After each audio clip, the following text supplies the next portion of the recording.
Good morning. My name is Sarah, and I work at the Living Archives Project, where we are collecting stories of how COVID-19 impacted various communities in Mecklenburg County. Today is October 27th, 2022, and this week there are 122 cases of COVID-19 in the Charlotte-Mecklenburg County area, which shows a 30% decrease over the last 2 weeks. Therefore, for the comfort of each subject, today we are not wearing masks. Could you introduce yourself? My name is Pruthu Patel. I am a college student and co-founder of Revamp CLT. Awesome. Well, we're so grateful to have you here with us. Thank you so much for your time and your willingness. Can you tell us a little bit, how long have you been in that Charlotte area? So I've been living in Charlotte for 4.5 years, essentially since when college started for me. But I was born and raised in a super small town, like an hour north of Charlotte. So Charlotte's essentially the biggest city around me. So I've known Charlotte for quite a bit, just haven't lived in Charlotte. Okay, cool. So what are you studying in college? Computer science, cybersecurity. Cybersecurity, wow. What kind of got you interested in that? I have no idea, but I don't know anything about cybersecurity anyway. Hey, that's awesome. What year are you in your college program? I'm doing my master's right now. Oh, your master's. So cool. So what kind of drew you to do your master's here in Charlotte or at the university you're at? So, to be honest, I actually wasn't intending on coming to Charlotte. My options were Charlotte or Rutgers in New York. Okay. Or sorry, New Jersey. Okay. And that was kind of where I was intending on going, but it didn't really work out that way. My dad said you should probably go to university with your brother because my brother's an alumni here. And it was easier that way. Yeah. And so when I first started, I was considering transferring out, just because I was like, well, if I have to stay here in North Carolina, let me pick like Chapel Hill or Duke or something like that. Because I didn't even know UNC Charlotte was a university till my brother enrolled. But as soon as I got here after my first semester, I was like, yeah, I'm not moving anywhere. You liked it? I liked it so much. Just the energy that was at the university. And then I got involved on campus. And then I got involved outside of campus. And I was like, there's chops. There's no way I'm leaving. Okay. Tell me about that. Tell me about your involvement both on and off campus. So when I came in, actually in high school, I was a terrible student. Garbage. And so my dad always used to tell me, he was like, when you get into college, it's a new beginning. Everything starts over. You can remake your life from here. Because I did everything except for schooling. And so when I got in, I was like, okay, I'm going to get super involved wherever I go and make a difference. Yeah. Why? I have no idea, but I was like, I'm going to do it. So I started off with being a Gold Rush leader on campus. And that's kind of when the year first starts for the new incoming students and stuff. It's kind of like a welcoming type. Okay. So there's a bunch of activities on campus happening. It's a nice way to like interact with people and stuff like that. So I did that. Then I did student government. I was a senator there for CCI, which is Computing and Informatics. And then I thought I would drop that, but I didn't. I went on to be a part of the senior class council, so I was vice president. And then I was a part of the founding team for ISA, which is Indian Student Association. And so the goal for that was just an organization for Indians where we just have fun. And I don't think there was another Indian org, but they were like it was like ran by a bunch of graduates. Okay. But they kind of had their own little focus. So we just decided we're going to have this and we're just going to have so much fun. We're going to have there's like 1,000 Indians on campus and no one's connected. Okay. So really that's our goal. I love it. So that was super cool. And then I did a March for Injustice after the George Floyd. And so I was able to connect with Dean Davis, the chief of police on campus, and some of the other leaders on campus. And that was kind of like the beginning of Revamp, because from that, trying to get that happen, I had reached out to some of the city council, some of the commissioners here in Charlotte, and that's kind of how I met Leslie. And it was like super nice. Like when we first met, it was super interesting because from the jump we said, okay, we're going to do this.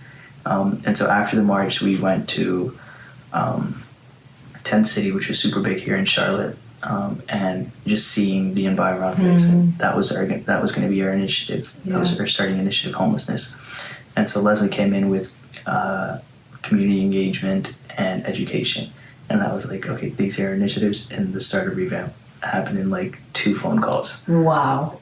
We had not met in person up until our first event. It was just crazy how we started, and here we are. It was crazy, just because like we did the march, and the march wasn't like all the other ones. You know, like all the other marches that you saw in the news were all there was so much violence and stuff, and there was a lot of hatred. And so our goal was, we're gonna step away from all of that. We want to bring people together, and so that's why we didn't name it anything different. We just said March for Injustice, Peaceful March was where we started. Yeah. And so our first phone call was CMPD, and so we had 16 officers march with us. Wow. And then 26, I want to say, block off roads for us. Wow. And so we put it together to where North Tryon's like a pretty big road here in Charlotte. Yeah. So they blocked off part of North Tryon for us. Then they blocked off West Mallard for us. And then University's like the big road on the other side. So they blocked off that for us. And then we ended on campus through speeches and stuff. And so it was nice to have everyone together in the time where like everything was just, there was no reasoning or explanation for anything. And so being together was our root. And so we had a bunch of different backgrounds of people come together. We marched together. It was like a fun experience. And that kind of started Revamp, and here we are. Did you meet Leslie at the march? No. No. So okay. after the march, for those of city officials that couldn't come out, still in touch with them now. We help them, they help us. So a nice connection there. But after the march, one of them reached out and they said they weren't able to make it. There's a bunch of people out there. There's no way I was meeting everyone. We thought when we set it up there'd be like 50 people there, but only like 3,000 showed up or something. Wow. Like that. Yeah, and we didn't even market it like that. So I don't even know what the metric was, but the commissioner at the time, she was recording and she said at hers that she was like, oh, there's like 3,000 people, and I was like, oh, that's quite a bit from what we were expecting. Yeah. And so we had food and water and everything for everyone that was out there. It was like, the setup was actually super cool. We just didn't market it like that because it wasn't a marketing thing. It was just to see who can come out. But after the march, one of them reached out and they said, I have, she works with someone else that she's in contact with, and she wanted to put everyone together, see if we could, you know, what our thoughts were, what we could do. And so it was me, Leslie, and then I want to say another girl, but she never responded. And so Leslie and I were just like, okay, this is what we're going to do. And the guy that I did the march with was also a part of it, but he stepped away. Okay. So it's just me and Leslie kind of do what we do. And so tell me a little bit about, so you started Revamp with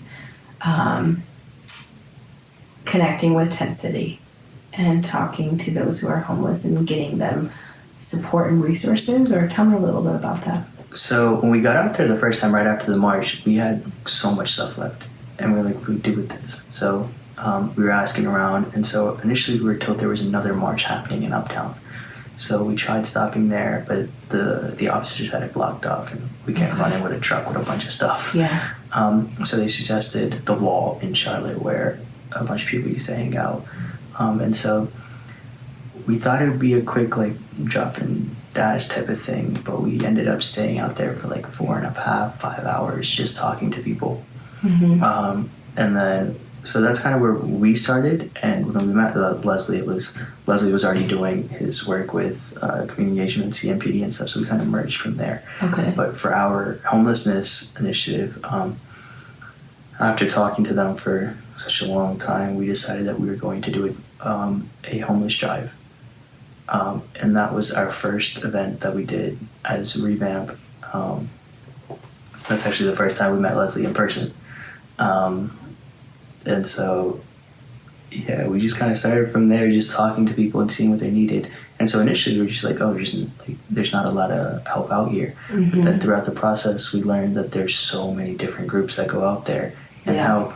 But they're, not to bash any of their groups, they did excellent work, but their group was most of the groups were more about like sustaining them out there as opposed to getting them out of there. So, I mean, there's that big reference where it's like, if you give someone a fish, they'll only something about like to teach them how to beg, but if you give them a rod and teach them how to fish, they won't be hungry ever. And so for us, it was okay. Let's get them resources. Let's figure out what they need, why they can't get out, and we kind of learned about mental health and some of like their background stories and stuff. And so initially we were just like, okay, we're gonna go out there and we're gonna try to help everyone we can. But then we kind of learned there's just some people that are comfortable out there. And so there were a few people that had been homeless for like 10 years, 16 years, and that's just home to them. They just did not want to break out of that. And then there was others where they were just, they were in a bad spot. COVID hit them hard. They were on the streets. Yeah. And so throughout time, we kind of we made our connections and stuff. And for those that were like, they were, I don't know how to say it, but they wanted to get out, I guess. Yeah. Those are the people that our focus was towards, because they already have that drive on their own. They just need a means or a path. And we kind of provided that path, whether it was them needing like certain paperwork or stuff. So for a lot of jobs, you kind of need some sort of paperwork. And that's not something we think about. It's always, McDonald's is hiring, but McDonald's requires some sort of information, some background about who you are. And so for some, it was just getting a driver's license. Some, it was getting a birth certificate, stuff like that.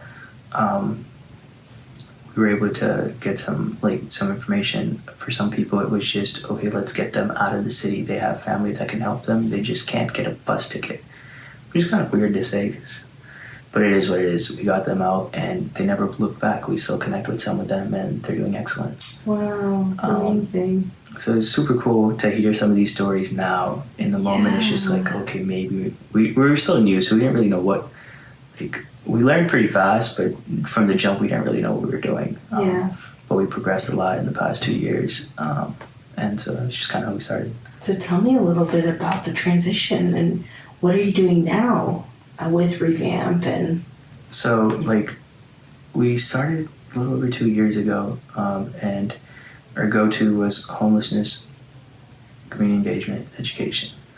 And so homelessness obviously was tent city. Community engagement was working with CMPD, hosting events, working with kids, just bringing more unity in the community. And education was working with schools, working with individuals, getting kids tutoring. We were talking with Hidden Valley Elementary, and they were telling us during COVID, kids were just not getting their homework done.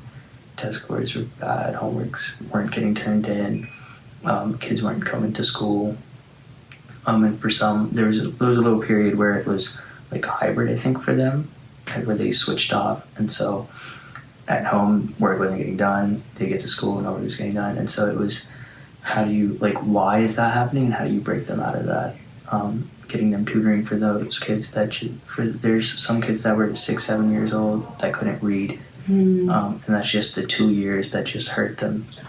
And so that's kind of where we did that. And then we got into a lot, actually, now that I think about it. We had a farming initiative where we worked with a farm out in Indian Trail, setting up work there to where kids can learn about farming. And initially our setup was we'd create a business on the farm where we could teach kids about business, financial literacy, stuff like that. Then we transitioned to a rehab where we house 6 men, 6 women, 2 different facilities. And this was tied with the jails here in Charlotte. And so for some people, come out of jail, you got family waiting for you. You have some means of, or somewhere to lean on. But for others, they had nothing. And so if they chose to come into our program, they would stay, male or female, wherever they were at. They would stay in their respective facility. They'd come in from 7 to 7. You would eat, you would shower, you'd go to sleep. At 7, you'd bounce. And so the purpose of that was we wanted it to be super structured. And so from the times that you're not there, you're either in a class learning, or you're looking for a job. And the program was essentially get in and we want to get you out. There's no hanging around, sticking around, nothing. And from that, we worked with Monterey College to set up a clinical program for some of their their psychology students. So we had a partnership with a local psychology group out in Mallory Creek to where they would oversee the clinical work. I said get them clinical hours plus get our people help. So the setup was super cool there. Yeah. Then we started 2 specific projects, Brook Hill Project, which is right here, 5 minutes away, and then Sugar Creek Project. And so we started with the Brook Hill Project where there were a bunch of families out there, but it was kind of falling apart. Like the church was used to be the hub, but just wasn't anymore. And so every week we go out there, we do cleanups, and super cool to see like people see us out there and they would tag along. Yeah. Because we had plenty of sticks for everyone. And so if we set up a cleanup through a revamp, there's a bunch of our own people, but then there'd be kids. Like I have pictures that I was running through recently. It's like kids 5-6 years old, they would see us. They'd be like, oh, can we help? And they'd put on a vest, they'd grab a trash stick. And we'd obviously have to get permission from their parents and stuff, but they just come out and clean with us. And then at the end, we'd go, there's a little court, we'd go shoot hoops or whatever, play catch. That's beautiful. And there was a period during the summer last year when part of our community engagement, we were able to tie both of them in. So CMPD has a bunch of super cool programs for kids throughout the summer from different backgrounds and stuff like that. And so they had like different, each day they did something different. So for like one day out of the week, they'd come out to Brook Hill and we do cleanups, we do raised garden beds. So we teach them how to for gardening and stuff like that. And then at the end, we'd all just go play, have fun, and wrap up the day. Awesome. So it was cool. It's so cool. So, and all of this was happening during the pandemic. Smack middle of COVID. Smack middle of COVID. So, how did you guys do it during COVID? Like, tell me about that. We just didn't care. We said we have purpose and we're going to make it happen. And so with minding COVID restrictions, we just kind of did whatever we wanted. Yeah. Because most of our activities are outdoors, right? There was no restriction on outdoors. Yeah. For the longest. Maybe there was at one point, but we just didn't care. Yeah. And you guys still took the precaution of wearing masks and things like that for sure. Like we had hand sanitizer out and around, wipes to clean up. We took every possible precaution for anyone not to get COVID. Yeah. And I don't think, from my knowledge, anyone got COVID from any of our activities. Amazing. Like that March was in this the peak of COVID. Everyone came out with masks. I mean, it's hard to tell if anyone from 3000, but from the people that we were connected with, no one caught anything. With our work with CMPD, no one caught anything. From our cleanups, no one caught anything. Because we would know you can't come out the following week or the same week, right? But I don't know, we were able to manage quite well, and it's inevitable to try to figure out what's going to happen. But it worked in our favor that nothing did happen, and we were able to continue working without any troubles. Yeah, that's awesome. So tell me a little bit about what was your COVID-19 experience personally? So you're a college student.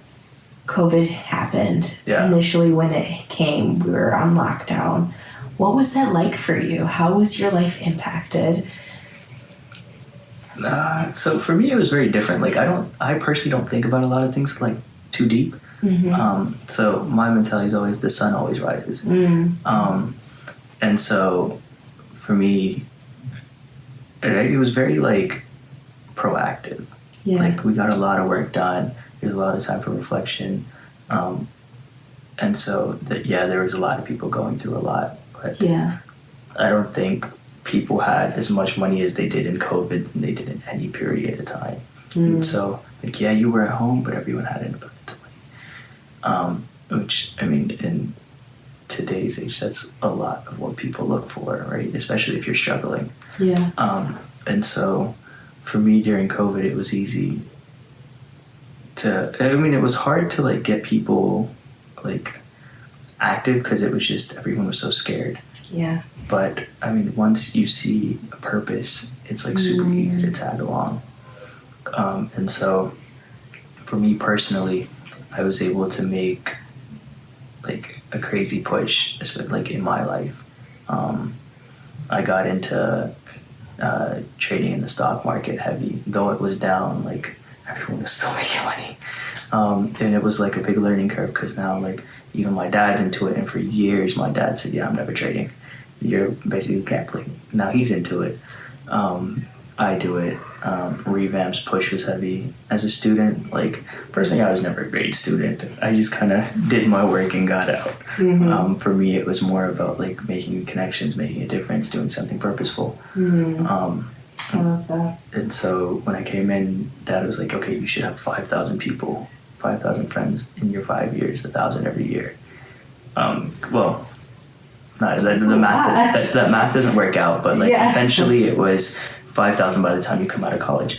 And in the grand scheme, there's 30,000 students at UNT Charlotte. 5,000 is not that much. Yeah. But through COVID, I was able to make phenomenal connections, whether it was through the city, through the university, just my friends. And so it's just backwards for me because now a lot of my friends are just older. I have very few friends that are my age. And that wasn't intentional, but it just kind of works out. And so though we were in the midst of COVID, now for like the things I need, it's just a phone call away. Before it was, I have to go research this, and this, just to get anything. Now it's just, hey, I need this. Hey, can we do this? And I think COVID brought people together a lot. Because, initially it was, you had to convince someone to do something, or you had to give up something for someone to help you. And I don't know, I feel like COVID was just a switch for people, and it was just everyone came with open arms.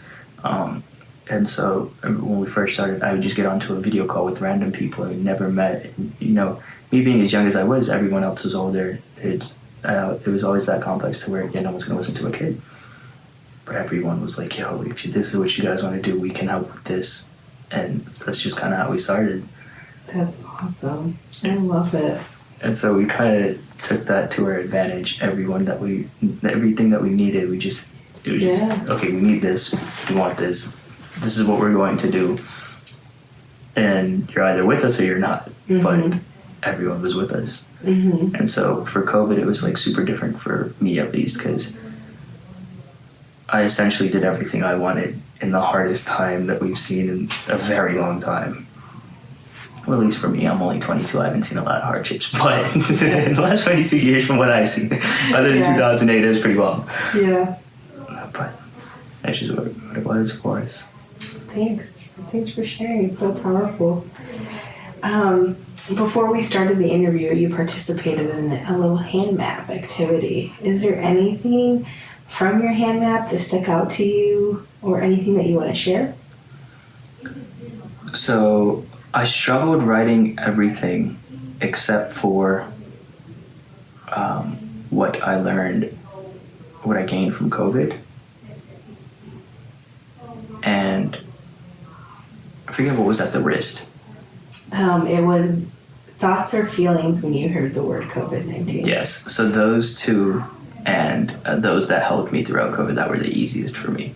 What I gained most was knowledge, because I just didn't know as much as I do now. And I feel like that's the same as for everyone, because with time you learn. But a powerful message that I learned was knowledge is power.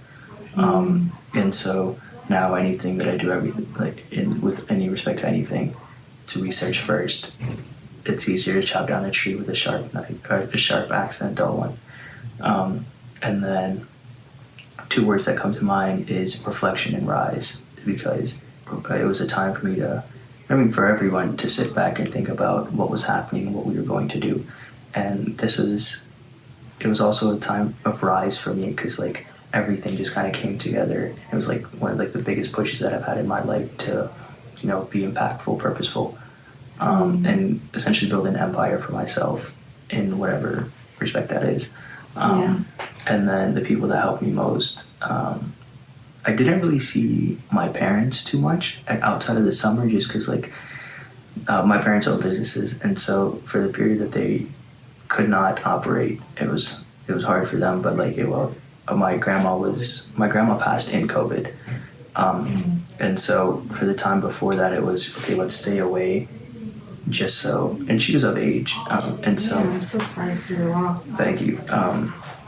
But it was essentially we stay away from them to avoid. Protect them. Yeah, and so it was hard to see them, but we talk every day, and I think that period was like when I was closest to my parents, outside of when I live with them, because I see them every day. But once I got away to college, I was just kind of like my first year or two, I'd go home a lot, and then COVID hit, and I don't know, I just had this wild push in my life, and so I was like, I'm gonna do everything that I need to do, and so I didn't really see them in that period, but they were always there to support. Initially, you at least in the family that we grew up in, where everyone in my family owns a business, runs an operation. It's all business minded, and so doing a nonprofit, it's like, what are you doing? There's no money in that. Yeah. But now it's like, okay, yeah, it may, every nonprofit, or at least there's some big ones that make a lot of money. Yeah. But for us, it was, we had a purpose, we had a cause, and I mean, every nonprofit, I guess, starts with that, but we wanted to do the work. And so it wasn't seen at first, but then once, now it's like the entire, like at least my entire family, they revamp. It's like, okay, community work, this and that, whatever they say, but everyone's with it. So my parents were super helpful. My brother, he came out to a lot of our events to help. Awesome. My friends, because whether they wanted to or not, they came out. We have like a super like tight friend group. So like, if I were to ask for something or something, by force everyone is getting up, and it's not like me forcing them to. They just do it. Business partners, we do everything together. Leslie was one of my business partners that I gained through COVID, and then other family members that I had, even though they weren't through COVID, like traveling wasn't exactly ideal, but like from a distance they were mad supportive. Whether it's in any endeavor that I had, they repped it, through social media, through the family, whatever, if it was donations, pushing people wherever, but everyone was there with open arms. That's awesome. Oh, and my grandparents. I forgot I wrote that in right here. My grandparents live here my mom's parents, they live here in Charlotte. Okay. And so they, for like the past 3 years, I think, 2 or 3 years, they've lived maybe 10 minutes away, but I've probably seen them less than 10 times. Like outside of whatever. But so here in Charlotte, like I live with my boys, and so sometimes, actually no, I'm not even gonna say sometimes, we never cook. But my grandparents treated like all my boys like family. And so if she ever called, she'd ask if I want anything, but then she'd also ask if everyone else wanted anything. And so my grandparents are essentially everyone else's grandparents. They refer to them as grandparents. And so no one was ever starving.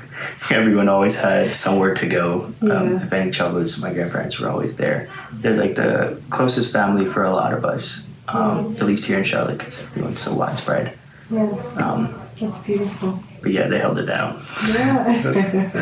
So sacrificial of your grandparents. I don't know what it is. They just enjoy stuff like that. I feel like every grandparent, I don't know about other families, but at least in my family, every grandparent is like a parent to everyone.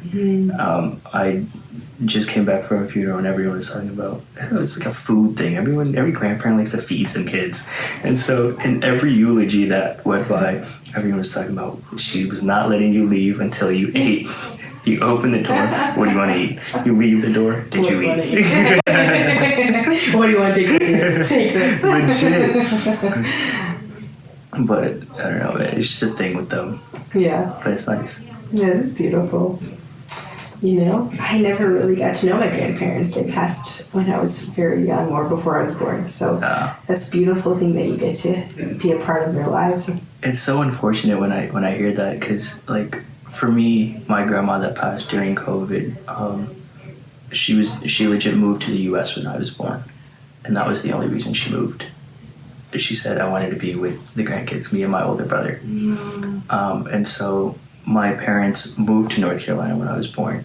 My grandma decided that she was going to stay in the U.S. And so my grandpa died when I was 3 or 4 maybe, and so I wasn't really able to connect with him. But my grandma, we were super tight, and she was essentially my rock, because regardless of what happened, like, she was there. Yeah.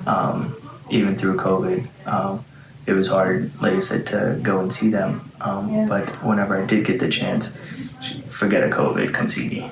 But so I mean, it was like difficult to see them pass, but yeah, it's like nice to know like a lot of the morals, the ethics and stuff that I have came from them. Yeah, the legacy they left behind is you and all the work you're doing. And so I think it's super funny now, because growing up in India, at least, a Don is not someone that has a good, I mean, I guess they're like heavily respected to a certain degree, but they don't have like the best